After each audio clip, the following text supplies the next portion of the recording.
Luxury products ಮೇಲೆ ಹೆಣ್ಮಕ್ಳಿಗೆ ಆಸೆ ಜಾಸ್ತಿ, ಹಾಗೂ ಅದು ಸ್ಟೇಟಸ್ ಸಿಂಬಲ್ ಆಗಿರುತ್ತೆ. ಎಲ್ಲ ಹೆಣ್ಮಕ್ಳು ಇಷ್ಟಪಡೋದು ಒಂದು ಲಕ್ಸುರಿ ಬ್ಯಾಗ್ ನನ್ನ ಹತ್ರ ಇರಬೇಕು ಅಂತ.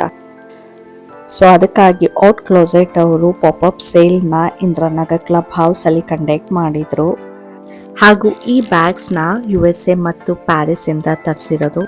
ಹಾಗೂ ಎಲ್ಲ ಥರ ಬ್ರ್ಯಾಂಡ್ ಅವೈಲಬಲ್ ಇತ್ತು. YSL, Gucci, Prada, Michael Kors, Coach. ಹೆಣ್ಮಕ್ಳೆಲ್ಲ ಲಕ್ಷ ಖರ್ಚು ಮಾಡ್ದೇನೆ ಲಕ್ಸುರಿ ಬ್ಯಾಗ್ ಪರ್ಚೇಸ್ ಮಾಡಬೇಕು ಅನ್ನೋರು ಇಂಥ ಸೇಲ್ನ ಖಂಡಿತವಾಗ್ಲೂ ಮಿಸ್ ಮಾಡ್ಕೋಬಾರ್ದು. ಬ್ಯಾಗ್ಸ್ ಅಲ್ದೇನೆ ಬೆಲ್ಟ್, ವ್ಯಾಲೆಟ್, ಸ್ಕಾಗಲ್ಸ್, ಶಾಲ್, ಸ್ಕಾರ್ಫ್, ವಾಚಸ್ ಹೀಗೆ ಹಲವು ಪ್ರಾಡಕ್ಟ್ಸ್ ಎಲ್ಲ ಬ್ರ್ಯಾಂಡಲ್ಲೂ ಅವೈಲಬಲ್ ಇತ್ತು. ನೀವೇ ನೋಡಿದ್ರಿ, ಸೆಕೆಂಡ್ ಡೇ ಹೋಗಿರೋದಕ್ಕೆ ಆಲ್ಮೋಸ್ಟ್ ಎಲ್ಲ ಸೋಲ್ಡ್ ಔಟ್ ಆಗಿತ್ತು. ನಂತರನೇ ನೀವು ಮಿಸ್ ಮಾಡ್ಕೊಂಡಿದ್ರಿ, ಯೋಚನೆ ಮಾಡಬೇಡಿ. ಅವ್ರ ಇನ್ಸ್ಟಾಗ್ರಾಮ್ ಪೇಜ್ನ ಟ್ಯಾಗ್ ಮಾಡಿರ್ತೀನಿ. ಅವ್ರದ್ದೇ ಅಫಿಷಿಯಲ್ ವೆಬ್ಸೈಟ್ ಕೂಡ ಇದೆ, ನೀವು ಅಲ್ಲೂ ಕೂಡ ಶಾಪ್ ಮಾಡ್ಬೋದು. ಹಾಗೂ ಫ್ಯೂಚರಲ್ಲಿ ಹೀಗೆ ಏನಾದ್ರು ಸೇಲ್ ಇದ್ದರೆ ಕೂಡ ಅನೌನ್ಸ್ಮೆಂಟ್ ಮಾಡ್ತಾರೆ.